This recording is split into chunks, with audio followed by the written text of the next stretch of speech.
The ship that drifted from the black was a relic from an age of iron and fire. Its designation, painted in faded, blocky letters across its pitted hull, was the U.N.V. Elegy. It was a Conestoga-class colony vessel, one of the first great arcs to leave the Sol system, a testament to a time when humanity's grasp on interstellar travel was more brute force than elegance. It had been declared lost 3 centuries ago, a ghost ship presumed to have met its end in 1,000 possible but unverifiable ways. To find it now, drifting silently in the Epsilon Eridani system, was akin to a biologist discovering a living dinosaur. The vessel that found it was its perfect antithesis. The Silent Vigil was a Cathar survey ship, a thing of graceful, crystalline curves that moved through the void with the quiet purpose of a predator.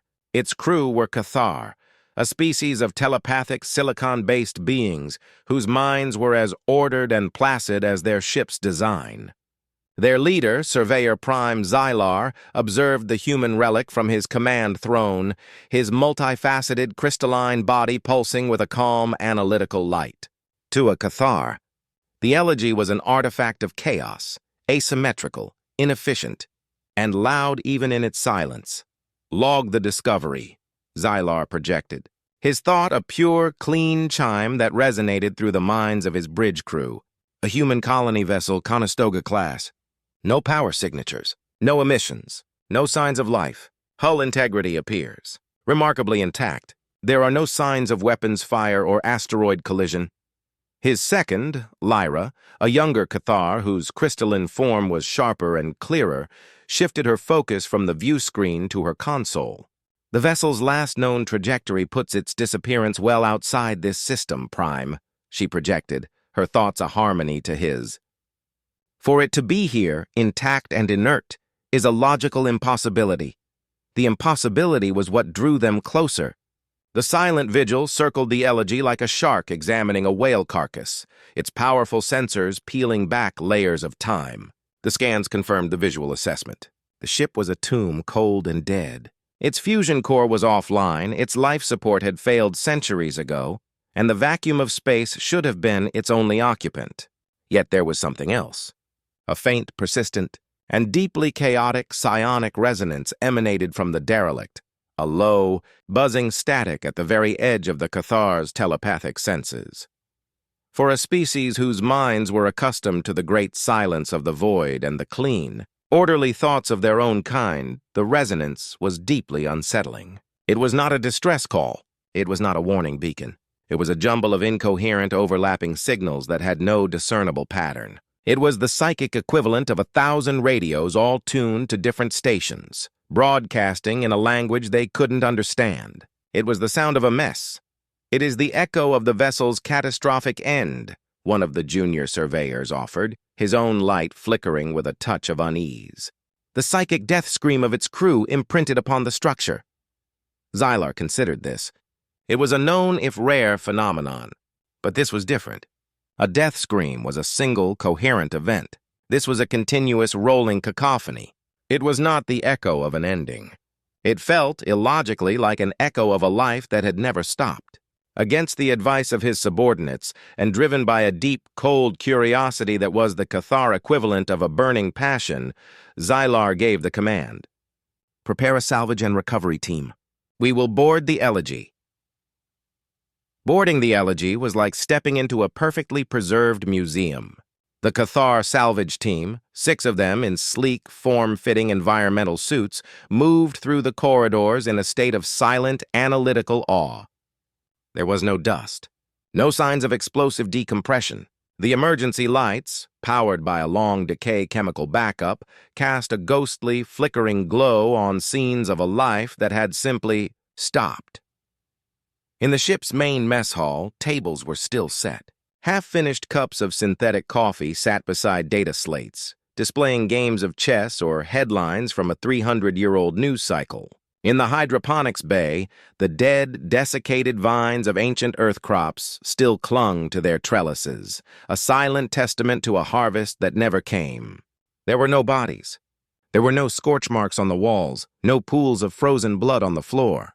There was only a profound and unsettling absence.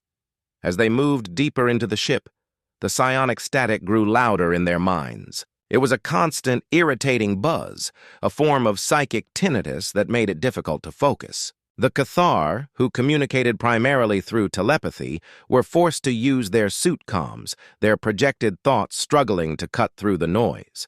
"The resonance is stronger in the habitation sectors," Lyra reported, her synthesized voice a strange intrusion in the silence.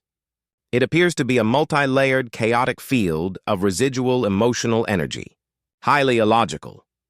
They found the personal effects of the crew, a treasure trove of human chaos that baffled and disturbed the Cathar.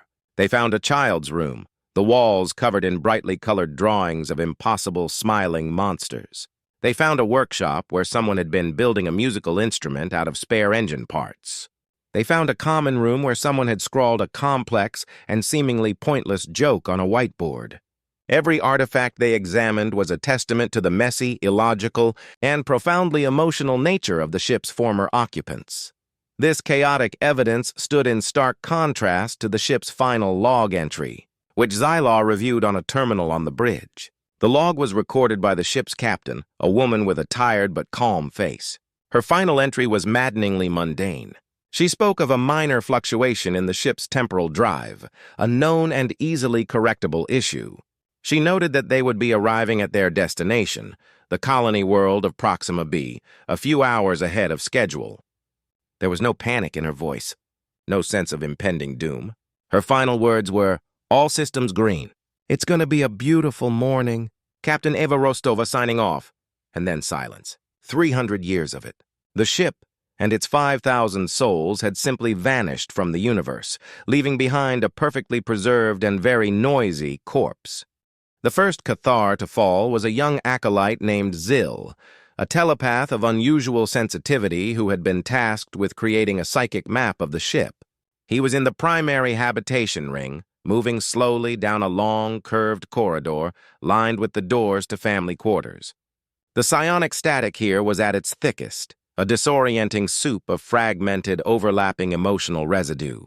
He was trying to isolate individual signals to find a coherent thread in the chaos when he made a mistake. He focused his mind, not with the broad, analytical sweep of a surveyor, but with the fine, empathetic probe of a first-contact specialist. He was not just listening. He was trying to understand. He reached out his telepathic senses toward a single doorway, from which a particularly strong and poignant signal was emanating. The signal was a complex weave of love, grief, and a stubborn, irrational hope. He pushed his mind gently against the closed door, and the door of the human consciousness on the other side blew open. What hit him was not a coherent thought or a clear memory. It was a shotgun blast of raw, unfiltered human experience. Sunlight on a field of wheat back on Earth, the smell of rain on dry soil, the warmth of a lover's hand, the face of a laughing child. A song, a ridiculously cheerful pop song from the 22nd century with an annoyingly repetitive chorus about blue skies and rocket ships playing on an endless loop. The quiet, bitter, and deeply personal grief of a woman who had just lost her husband to a training accident. A sorrow so profound it felt like a physical weight. The fierce, competitive thrill of a poker game, the salty taste of snack food, the simmering resentment of a losing hand, the triumphant joy of a perfectly executed bluff. Zill's mind, a thing of crystalline logic and serene, orderly thought, could not process the onslaught.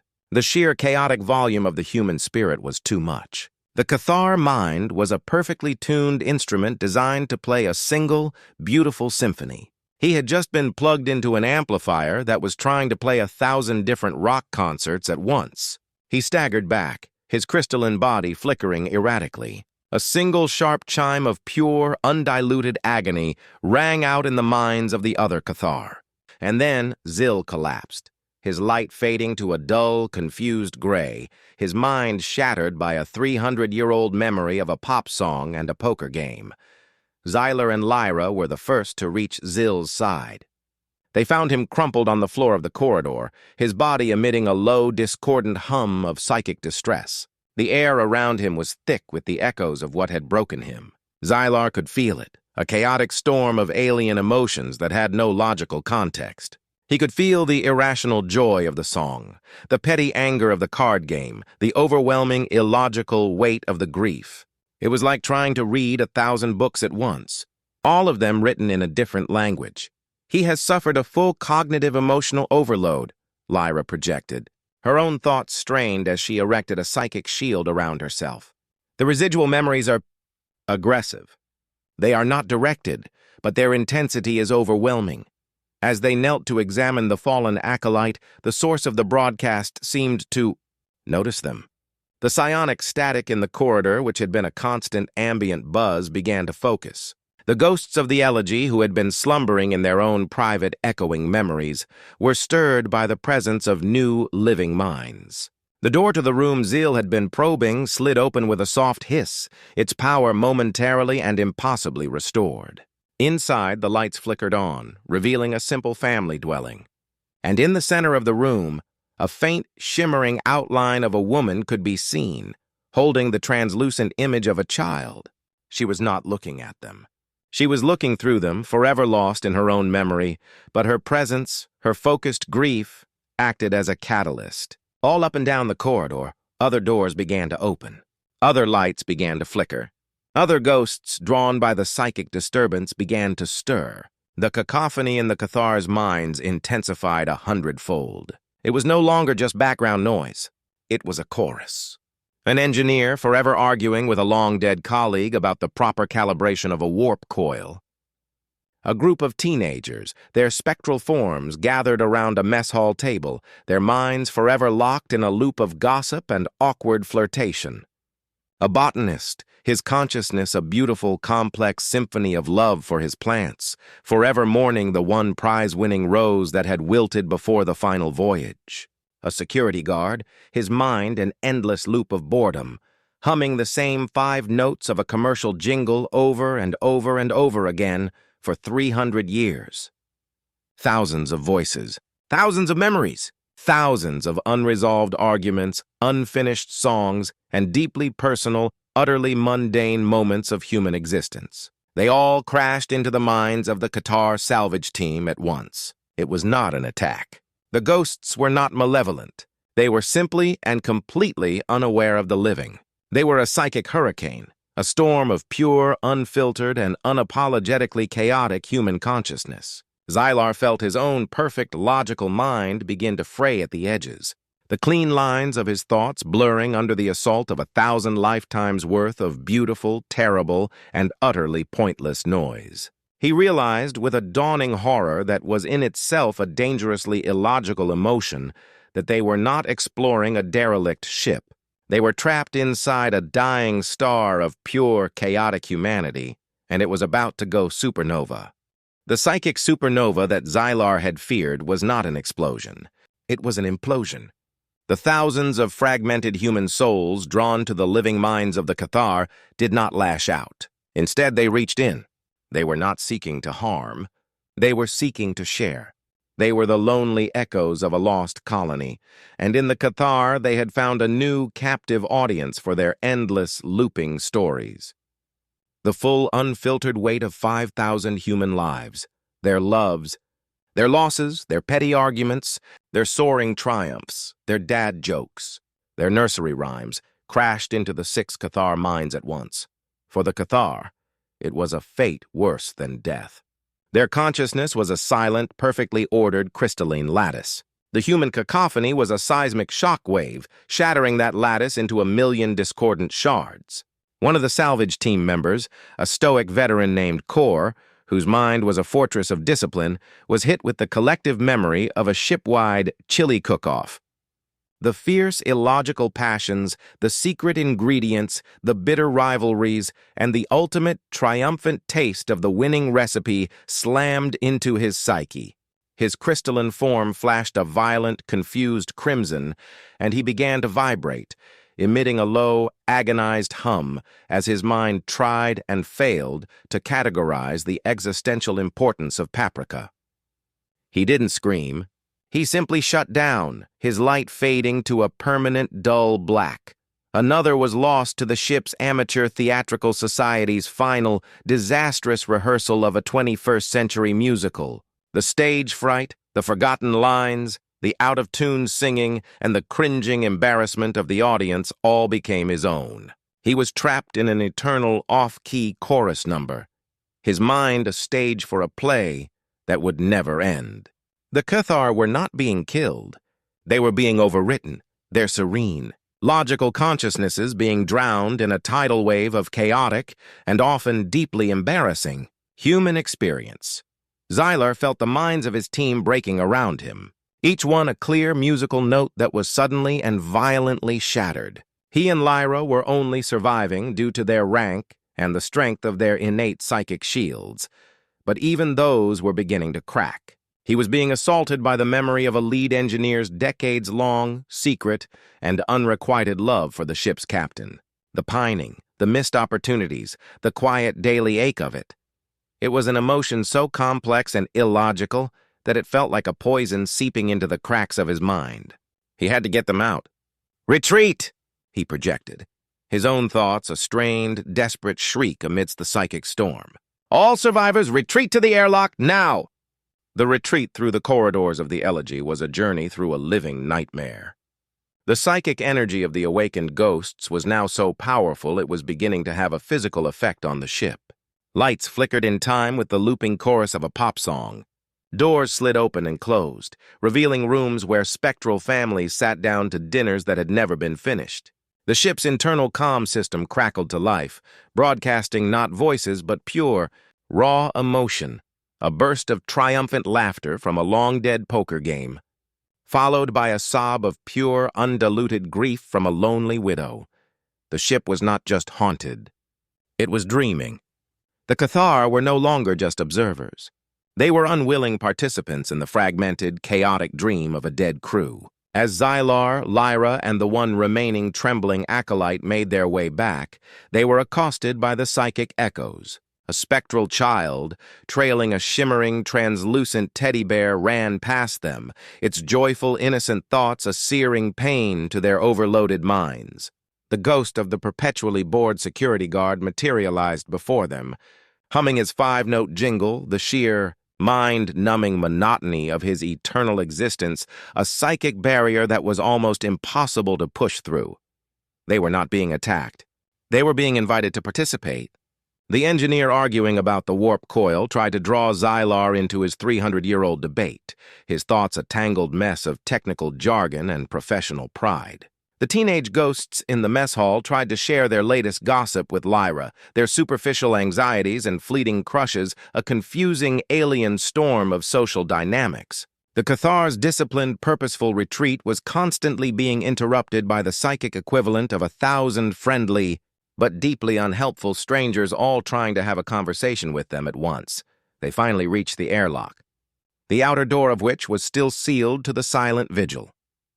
They stumbled through, the final thoughts of the Elegy clinging to them like psychic cobwebs, the lingering taste of synthetic coffee, the echo of a half-forgotten joke, the quiet, persistent hum of a commercial jingle. As the airlock cycled and the inner door of their own ship opened, they were greeted not by the familiar, clean silence of a Cathar vessel, but by the chaotic, noisy echo of the human chaos they had brought back with them.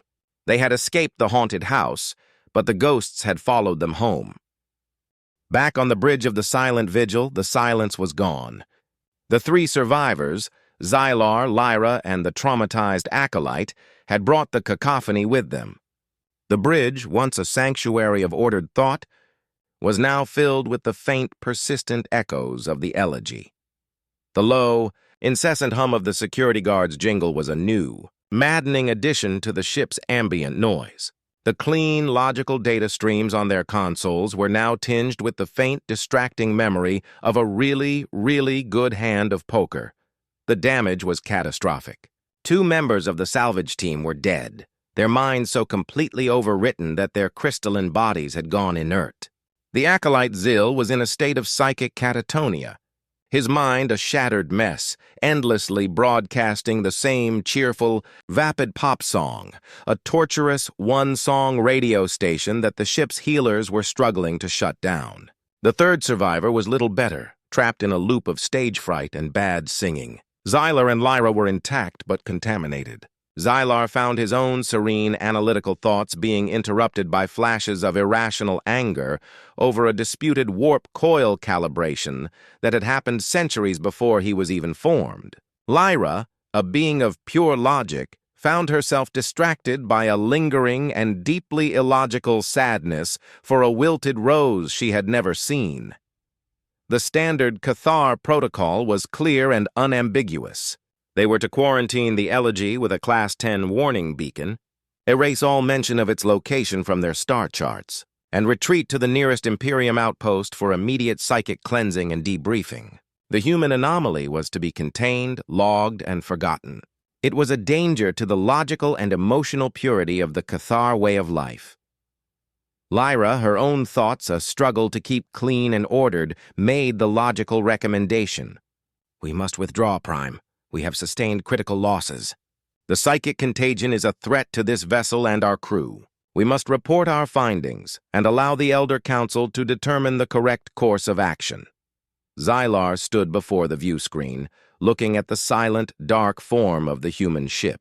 Everything in his training, his culture, his very being told him that Lyra was right, and yet he could not bring himself to give the order. He had been touched by the chaos, and it had changed him. He had experienced, secondhand, a spectrum of illogical, messy, and profoundly powerful emotions that his own culture had deemed irrelevant. He had felt the illogical warmth of a child's love, the illogical pain of grief, the illogical thrill of a bluff. It was a poison, yes, but it was also something more. It was an answer to a question his logical, serene culture had never thought to ask. "We are not leaving," Xylar projected. His thought so unexpected, so profoundly illogical, that it silenced the lingering psychic noise on the bridge. Lyra's crystalline form pulsed with a sharp, questioning light. "Prime," she asked, her thought tinged with a concern that was, in itself, a dangerously human emotion. "To stay is to risk further contamination. It is a violation of First Contact Protocol 7, the preservation of cognitive purity." "Cognitive purity," Xylar repeated, the concept suddenly feeling hollow, incomplete. "Our purity has left us sterile, Lyra. We are a species that has perfected the art of silence. We have spent eons observing the universe, analyzing it, categorizing it, but we have never truly participated in it. We dismiss the organic races as chaotic, emotional children. But the echoes in that ship, they are not just chaos. They are life. In all its illogical, inefficient, and agonizing glory." He turned his focus from the Elegy to his own mind. The contamination was still there. The engineer was still arguing, the widow was still grieving, the security guard was still humming. But Xylar was no longer fighting it. He was listening. He was beginning to see the patterns in the chaos, the strange, beautiful logic of an illogical existence. He was beginning to understand that the strength of the human spirit was not in its order, but in its ability to contain these contradictions. The grief and the joy, the anger and the love, the sublime beauty and the ridiculous pop song, all at the same time. "Our mission has changed," Xylar declared, his voice a chime of newfound and terrifying purpose. "This is no longer a salvage operation. It is a first contact, the most important first contact in the history of our species. The crew of the Elegy did not die. They have transitioned. They have become a new form of life, a collective consciousness of pure, unfiltered memory. They are a library of the human soul, and they are a danger, not just to us, but to any telepathic species that stumbles upon them." He paused, the full weight of his decision settling upon him. He was not just violating protocol, he was challenging the very foundation of his culture. "We will not quarantine this vessel," he said, his final thought a clear, unwavering bell that cut through all the noise. "We will not hide it. We will do the opposite. We will establish a permanent watch, and we will begin the impossible task of learning its language. We will create a translation matrix, a way to understand this cacophony. We are no longer the silent vigil. We are the librarians, and school is now in session." The establishment of the librarians was not a grand undertaking of fleets and resources. It was a quiet, monastic, and deeply heretical act. Xylar's decision was met with a wave of psychic protest from the surviving crew of the Silent Vigil. To willingly remain in the presence of the human cacophony was seen as a form of self-mutilation, a violation of their most sacred cultural tenet, the sanctity of a clear, silent mind. But Xylar's will, forged in the crucible of the Elegy's chaos, was absolute. The silent vigil did not leave. It took up a permanent station a safe distance from the derelict, a lone crystal sentinel guarding a ghost ship. Their first task was to build the translation matrix, a task that was as much an act of art as it was of science. It was not a machine, but a new form of meditation, a psychic discipline that Lyra, with her sharper, more adaptable mind, began to codify. It involved learning to ride the waves of the human chaos, to not fight the noise but to find the rhythms within it. They learned to isolate individual ghosts, to filter out the cacophony of the 5,000, to listen to the quiet looping story of one. It was a process of excruciating slowness and immense psychological risk. One of the surviving acolytes, attempting to isolate the memory of a ship's chef, was lost for 3 days in a psychic feedback loop centered on the perfect searing of a steak. When he was recovered, his own mind was permanently tinged with the illogical but deeply held belief that a pinch of time could solve most interstellar conflicts. The Cathar healers worked to salvage what they could of the other fallen crew members. Zil, the young acolyte, was eventually brought out of his catatonic state, but his mind was forever changed. The cheerful, vapid pop song was gone, but in its place was a profound and deeply un-Cathar appreciation for musical structure. He could no longer perform his duties as a surveyor, but he became the chief architect of the translation matrix, his mind uniquely suited to finding the harmony in the human noise. He was the first librarian, a Cathar who had been broken and remade by the beautiful, terrible chaos of the human soul. For months, the librarians worked in isolation, their only contact with their own species being the increasingly frantic and angry demands from the Cathar Imperium to abandon their insane project and return for psychic cleansing. Xylar ignored them. He and his small, contaminated crew were on the verge of the most important discovery in their history. They had begun to translate not just the individual memories, but the connections between them. They were beginning to understand the story of the Elegy. They learned that the temporal drive fluctuation Captain Rostova had mentioned in her final log was a catastrophic understatement. The experimental drive had not just malfunctioned, it had fractured, shunting the entire vessel into a pocket of nonlinear conceptual space. The crew had not died in a physical sense. Their bodies had been annihilated, but their consciousnesses, their souls, had been imprinted onto the very fabric of the ship, trapped in the final moment of their lives, a moment that was now stretched into an eternal, looping present. The Elegy was not a haunted ship. It was a ship-shaped ghost, a collective soul of 5,000 humans adrift in a sea of memory. As their understanding grew, they discovered something else, something that sent a chime of pure, cold dread through their minds. The ghosts were not just looping. They were fading.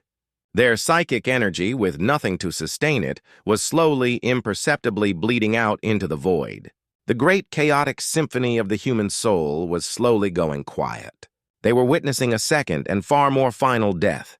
It was Lyra who found the cause. The fracture in the temporal drive was not stable. It was a wound in space-time, and it was slowly and inexorably collapsing. When it closed, it would take the Elegy and the 5,000 souls trapped within it, and erase them from existence as if they had never been. According to her calculations, based on the rate of psychic decay, they had less than 1 standard year. The librarians, who had just begun their great work of understanding, were now faced with the imminent and absolute destruction of their library. The news of the Elegy's impending collapse forced Xylar's hand. He could no longer afford to work in isolation. He broke protocol and sent a single desperate message, not to the Cathar Imperium, but to the Terran Federation, the governmental body of the very species he was studying. His message was a complex psionic broadcast, a carefully translated summary of his findings, a warning of the ship's fate, and a plea for help. It was the most illogical act of his life, an appeal for aid to the descendants of the very chaos that had shattered his crew. The human response was, to his surprise and profound relief, immediate. They did not question his findings. They did not seem surprised by the concept of a haunted, time-displaced colony ship. Their response was not one of cold, logical analysis, but of a fierce, protective, and deeply emotional urgency. They were not coming to study a phenomenon. They were coming to rescue their own. A fleet of human ships arrived within weeks, a chaotic, motley collection of sleek military cruisers, bulky engineering vessels, and fast, nimble science ships. They were led by a human woman, an admiral named derelict, whose mind, even at a distance, felt to Xylar like a controlled, focused supernova of emotional energy. She did not see the Elegy as a psychic hazard or a scientific curiosity. She saw it as a graveyard, and she was here to bring her people home. The plan the humans devised was audacious, reckless, and utterly brilliant. They could not repair the Elegy's temporal drive. The technology was 3 centuries out of date. Instead, they would build a bridge. Using a modified version of the Cathar's own psychic shielding technology, combined with a human-designed consciousness anchor, they would attempt to transfer the 5,000 souls of the Elegy from the dying ship into a new, stable psychic repository, a massive, computer-controlled memory bank they called the Archive. It was a soul catcher, an attempt to bottle a hurricane. The risks were immense. A single miscalculation, a single moment of psychic instability, and the entire collective consciousness of the Elegy could be lost forever. The final act of the Elegy was a collaboration, a perfect synthesis of Cathar logic and human chaos. Xylar, Lyra, and their librarians acted as the translators, the intermediaries. Using their translation matrix, they did something they had never dared to do before. They spoke to the ghosts. They did not just listen to their loops. They responded to them. They reached into the endless arguments, the looping songs, the private griefs, and they offered a new thought, a way out. The human fleet, meanwhile, constructed the great psychic bridge. A shimmering, ethereal tendril of light and energy reached out from the archive and touched the hull of the derelict ship. Then, guided by the Cathar, they began the transfer. It was a process of beautiful, terrifying chaos. The souls of the Elegy did not march in an orderly fashion. They poured across the bridge in a great, messy, vibrant flood of memory and emotion. The engineer, still arguing about his warp coil, was coaxed across by a human engineer who engaged him in his centuries-old debate. The widow, lost in her grief, was gently guided by a human grief counselor who shared her own story of loss. The teenagers were lured by the promise of new gossip. And the security guard, humming his jingle, was finally given a new tune to hum by a human musician who taught him the rest of the song. For a full day, the great transfer continued, a river of souls flowing from the dying ship into their new, permanent home. As the last soul, the ghost of Captain Eva Rostova herself, crossed the bridge, the Elegy began to shudder. The temporal fracture at its heart finally collapsed. The ship did not explode. It simply and silently vanished from the universe, its long, lonely vigil finally over. In the aftermath, a new alliance was forged. The Archive, housed on a permanent station, co-administered by humans and Cathar, became a sacred place, a library of souls that was now the shared heritage of both species. Xylar and his librarians, once heretics, were now revered as the founders of a new field of study, a new way of understanding the universe. They had not just translated the human cacophony, they had learned to sing along. The Cathar did not abandon their logic, but they tempered it with a new and profound appreciation for the illogical. They learned that a silent mind was not an empty one, but one that had learned to listen. And they learned, from the noisy, chaotic, and beautifully, stubbornly immortal ghosts of the U.N.V. Elegy, that the most logical thing in the universe was to have a soul, in all its messy, glorious, and unpredictable splendor.